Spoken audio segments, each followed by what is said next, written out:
Baba Ki Jai. Welcome back to the 9th day of Spring Navratri. And we're inside, it's quieter in here without the wind. We'll start with a chant. And all of our instruments have received puja this morning because it's Mother Saraswati Day as well. And she is the goddess of the patroness of the arts.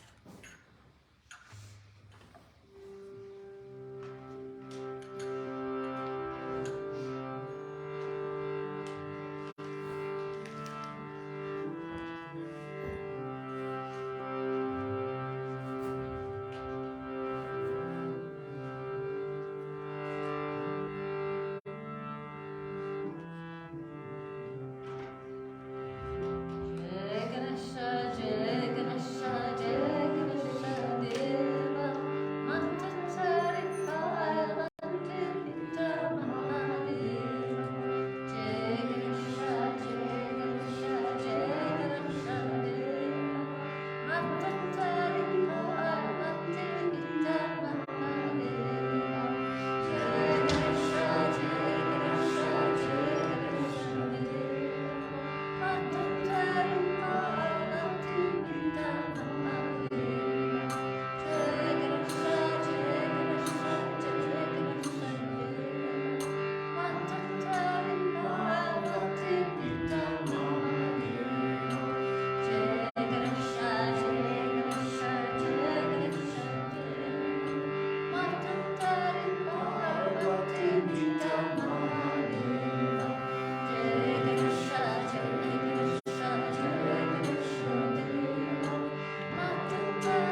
folks want to sing one more with us?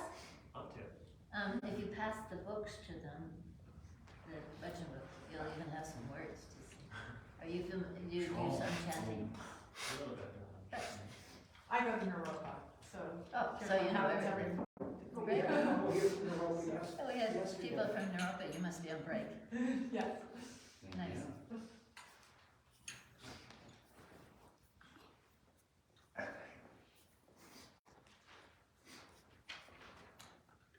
I'll just stick with J-Ma, please. Anybody know what number J-Ma is? 23. No, I think that's That's in Ganesh. I that. think it's Oh, either that's like good. 1 or 2. It's Oh, 12. yeah, maybe it's, Let's Is jump. it 12 or 13?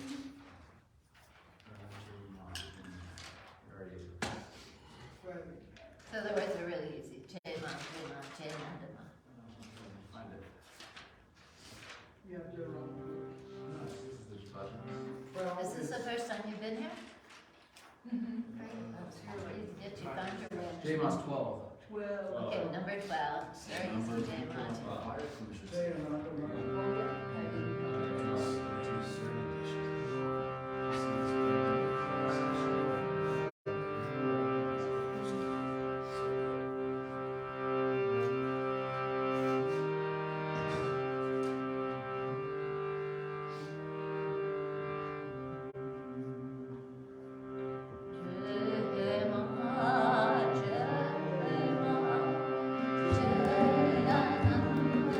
J-Ma,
Nanda Mata Ki Jai, Vishveshwari Mata Ki Jai, Hirakandashwari Mata Ki Jai, Mother Saraswati Mata Ki Jai, Lakshmi Mata Ki Jai, Durga Mata Ki Jai, Bhuvaneshwari Mata Ki Jai, Kali Mata Ki Jai, Shrimani Muni Raj Maharaj Ki Jai, Shrimani Satyajit Maharaj Ki Jai, Mahendra Maharaj Ki Jai, Bole Baba Ki Jai.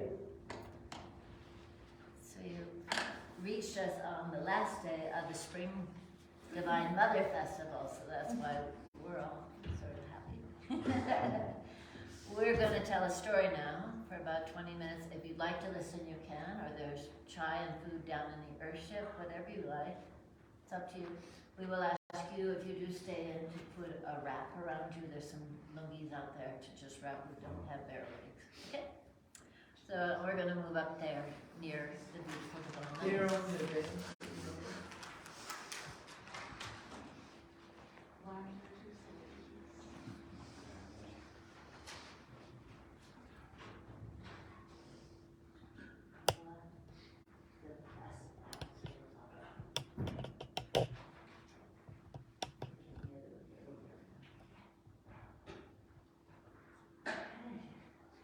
Stories begin. So if you want to listen, I'll come up. What do you got first? If you want to All show them really the. Oh, this is where we're going. It's Oh, okay. Yeah.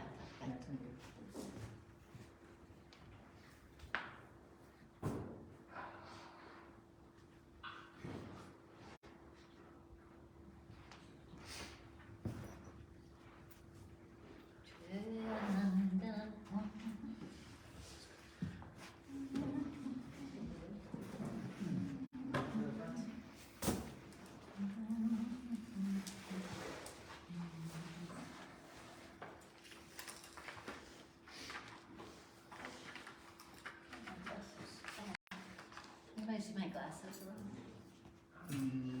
Is it? From the last puja, the one on the. Will you tell Raluca we're starting this story too?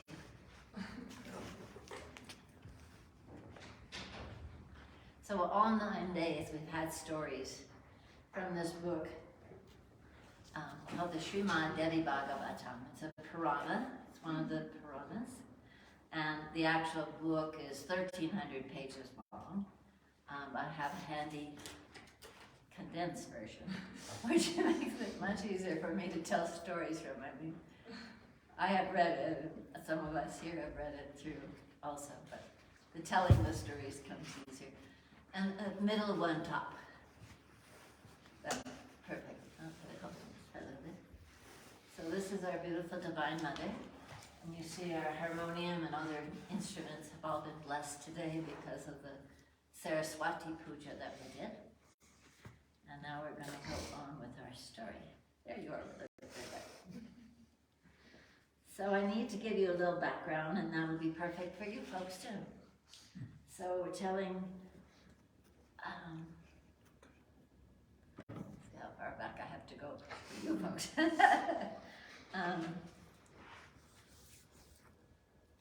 So I'll tell you the short back, is that after the Mahabharata, I think it was like 36 years or so, that was when Krishna came and Arjuna was running the chariot and everything. The whole Bhagavad Gita was a discourse between Lord Krishna and Arjuna. So I think it was 36 years later or so, the Pandavas heard that Krishna had actually left this mortal plane. And they decided that it was time for them also to leave their bodies. So they installed Arjuna's grandson, named Parikshita, as his name, king. And he was a very good king, and ruled for many years, very dharmic, kind, loving. And one time he was out on a hunt, one fateful day, they said, and he was out on a hunt, and a deer, he saw a deer and he chased after him, chased after him, and finally he was exhausted. The deer got away. But he was exhausted, thirsty, and lost in the middle of who knows where, all by himself. And so he found an ashram, a Muni's ashram, and he went in to ask for some water. Well, the Muni was in meditation, had taken a vow of Mom, which means silence. So when he said, "Can I have some water?" he didn't say anything, he didn't move. He probably didn't even hear them after we heard yesterday's story about the Muni under the anthill for thousands of years. So he didn't say anything, so he asked again, "Please, I'm so thirsty, can I have some water?" And the poor king is really, I don't think he's dying, but close, huh? Anyway, so he doesn't say anything, so he gets angry. And so learning about that quality of anger that seems to pop up rather quickly sometimes in some of us, I know in me. He finds a dead snake in the corner and wraps it around the Muni's neck, just hangs it to say, that he was angry, obviously, and then he stalked away.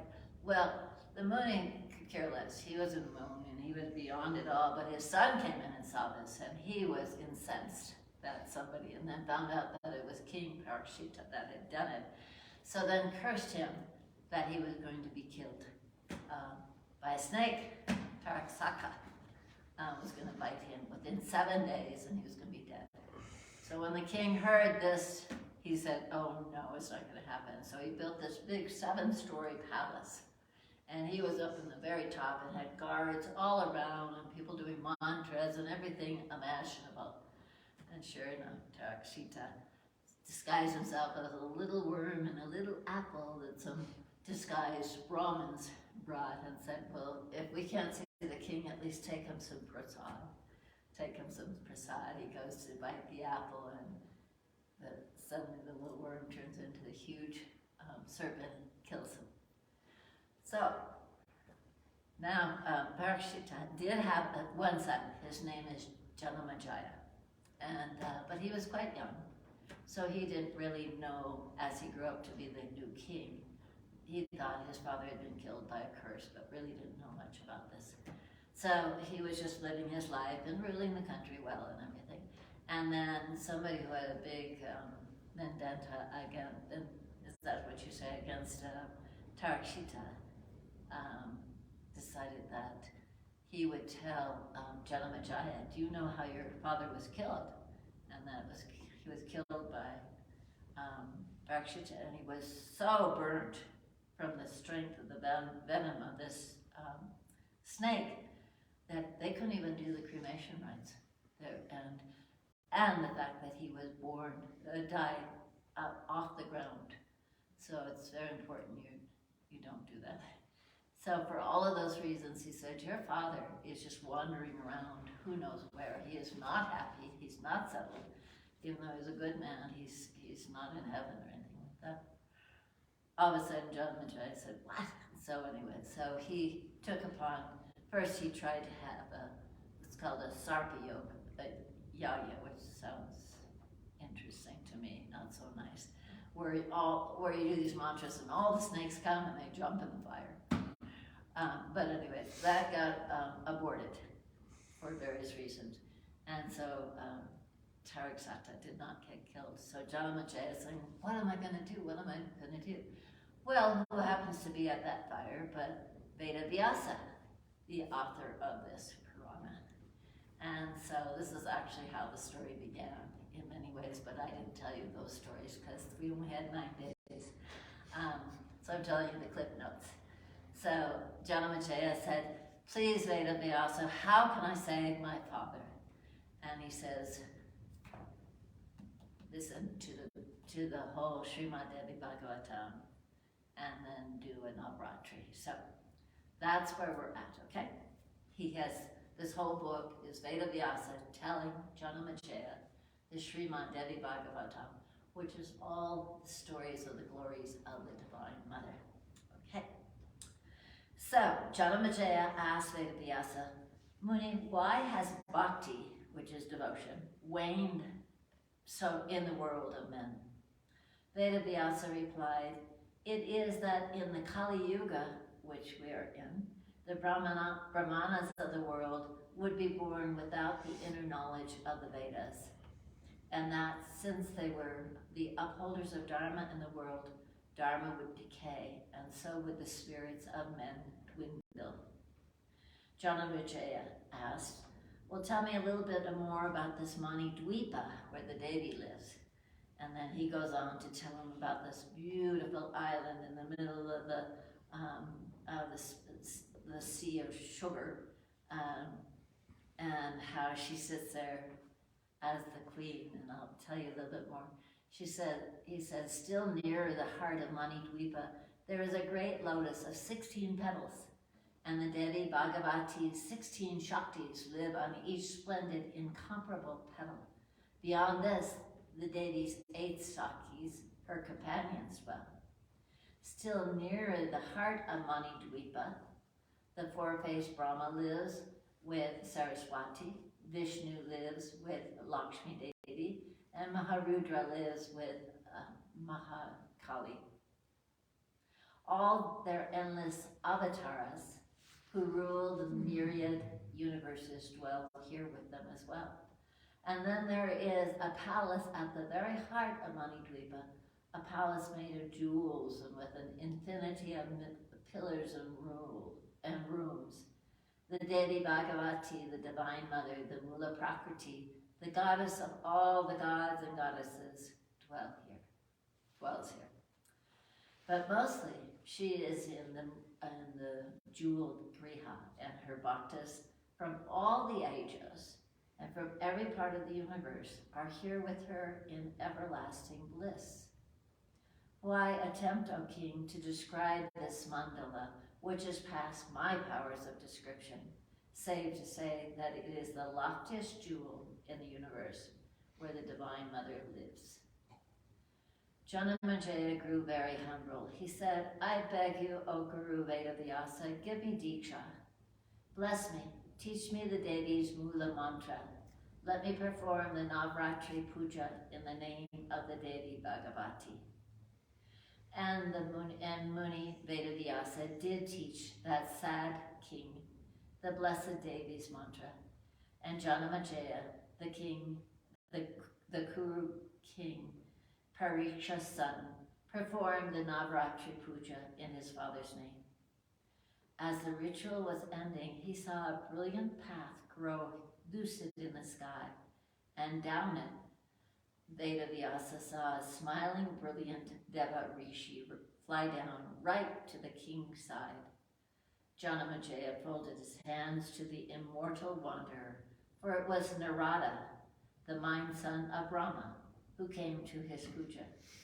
The king took the auspicious dust from the Muni's feet, and he said, "Mahamuni, my Navaratri puja is thrice blessed that you have come here. But tell me, Narada, why you have come. Is there anything I can do for you?" Narada said, smiling blithely, "I came to tell you of a wonderful thing I saw in the Deva Loka today, Janamajaya. O king, I saw your father, Parikshita, and he had a body of light and grace, and he was flying up from Yama's realm into the Lord of Indras and beyond. All the Devas were singing his praise, and he sat in heaven. I heard that he was on his way to the Mani Dvipa, where the Devi dwells. And I heard the reason that he had been forgiven of the sin that he had committed was that you kept the Navratri Vrata, and that you heard the Devi Bhagavatam from the Muni Vedavyasa. Janamajaya, you have delivered your father from hell, and your name is being whispered throughout the Devaloka." Janamajaya trembled with delight. He prostrated himself at Vedavyasa's feet, and tears of joy flowed down his face. The king cried, "Vedavyasa, you have blessed me. I beg you, let your blessing always be upon me."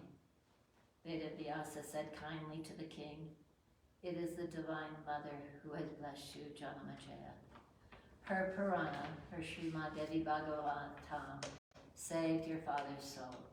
So worship the Divine Mother and keep her Purana near you and read it always.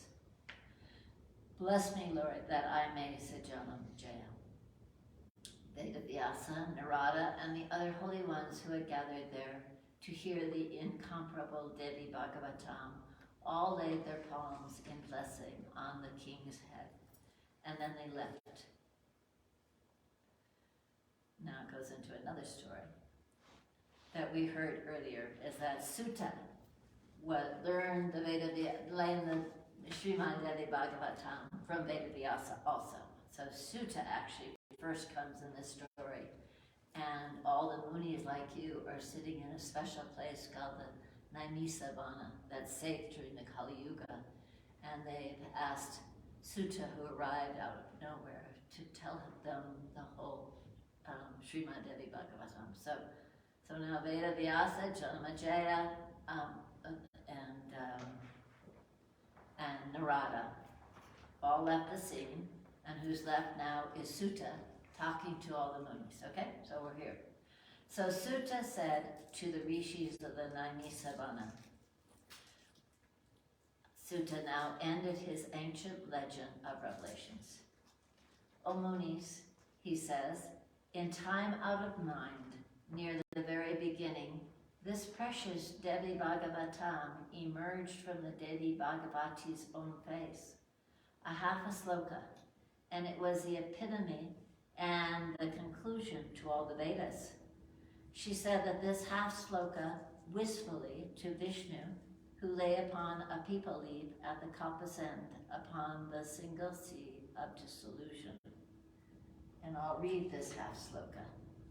Can't remember if I told the story this time or not. It was a beautiful story.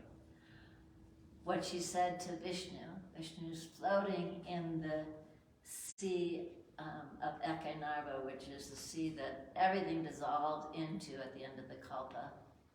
And he's a little baby on a peepal leaf wondering, how did I get here? All of a sudden he hears this heavenly voice that says, all this that is seen is I, myself. There exists no thing other that is eternal. So he started repeating that, and then told it to Brahma. And then Brahma composed the Srimad Devi Bhagavatam. So that's what they're talking about. So, I'll say that one more time. The Divine Mother said this half sloka wistfully to Vishnu, who lay on his peepal leaf at the kalpa's end, upon the single sea of dissolution. And at hearing those resonant syllables in a tongue that was the very universe, and the face of she, who is the Divine Mother, and inspired Brahma expanded the sacred half sloka into 100 billion slokas. That's a lot. How long? I think a sloka is like a verse. 100 billion slokas in a few moments. But most of them are no longer available in a world that has become too impure for their revelations in it. That pristine Devi Bhagavatam, was verily the universe and all that is in it. It is still heard, sung, and read in Devaloka, the heavenly realms. Vedavyasa wanted his son Sukadeva to hear the Devi Bhagavatam, and Vedavyasa condensed Brahma's awesome Purana into a mere 18,000 slokas, so that this book only contains 18,000. It's a book like that. There is no other Purana, even a 16th part as powerful as the Devi Bhagavatam. Every line of it you read yields the fruit of performing a few yagyas. If you write it with your own hand, there is no doubt, munis, you will find the realms of the Divine Mother for yourself, and her grace as if she laid her palm on your head and blessed you. Hearing the sacred Purana will make ashes of many lives of sins and confer everything you desire upon you. Lakshmi and Saraswati will dwell in your home, and in any home where the Devi Bhagavatam is kept and read. No evil spirit can even cast a sidelong glance at a bhakta of the Divine Mother. He who reads just a chapter of this Purana regularly quickly acquires true knowledge. If it is read during the Navratri time, which we're finishing up today, or the Devi Puja, the deity blesses the one who reads or hears it many times over. Oh, my bow to the Divine Mother, whose nature is Hrim, who is Satchitananda, being, intelligence, and bliss, who is the cause of all causes, and of ours as well. Here the blessed Sutta ended the Devi Bhagavatam. The rishis of the Naimisa Vana prostrated themselves before him in gratitude, for he had told them the entire Devi Bhagavatam, and they could feel its grace inside their bodies, within their hearts. They could see a subtle light, the light of truth upon themselves and each other. They felt as if they were feathers. This is one of my favorite lines, so listen carefully. They felt as if they were feathers afloat on the great wind of the Divine Mother's love. Sutta, the Great, blessed those munis and then went his mysterious way through deep jungles, over jagged mountains, full of the Brahman, and only God and he knew where else, into which other realms, taking his invaluable treasure of the Purana with him. And the other rishis who had heard the immortal Devi Bhagavatam from his lips, in time became immortal themselves.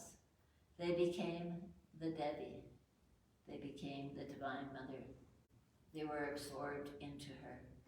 They lived with her forever after. Om Tat Sat, Om Shanti, Om Shanti, Om Shanti, Om Hari Om. Jai Mahamaya Ki Jai. Are there any questions? Aren't we fortunate to be here in our Naimisavana in the middle of this Kali Yuga? And, fortunately you have this wonderful university you're going to, Naropa, where there's other spiritual. We're really blessed to have spiritual roots and chanting going on and groups forming. So thank you all for joining us during this beautiful Navratri, and may Mother's grace bless us all and fill each one of our hearts. And Saraswati is particularly the Rajasic energy of Mother, and so we pray to her the last 3 days, particularly asking that all the love and the wisdom and the kindness and everything that we've gained through this time of being with her, we can now spread it throughout the world, because that's what's really important, is that the world really could use our help. So, Bole Baba Ki Jai, Jai. Maya Ki Jai. Jai, Sveshwari Mata Ki Jai.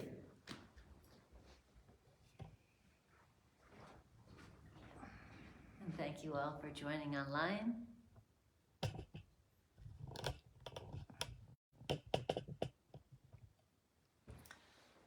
Jai Mahamaya Ki Jai. Jai. Jai.